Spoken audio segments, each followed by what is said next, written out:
Naibalita nga ulit ang pulubi na si Nena dahil sa pagtatagpo ng kanyang pamilya.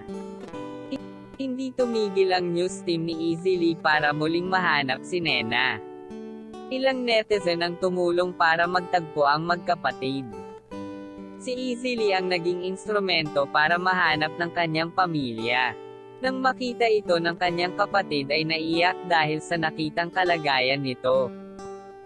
Noong 2018-2019 ay hinahanap na pala ito ng kanyang kapatid. Nagpunta itong Manila para magtrabaho at masuportahan ang kanyang nag-iisang anak. Nagkaroon siya ng asawa sa Manila at ito ang nagturo ng bisyo sa kanya. Na dahilan kaya nagkaproblema siya sa pag-iisip. Siya ay nakatira talaga dati ay sa General Santos.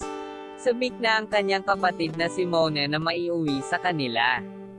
Ngunit natatakot siya kaya kinailangan munang dalhin ito sa mental health para magamot siya.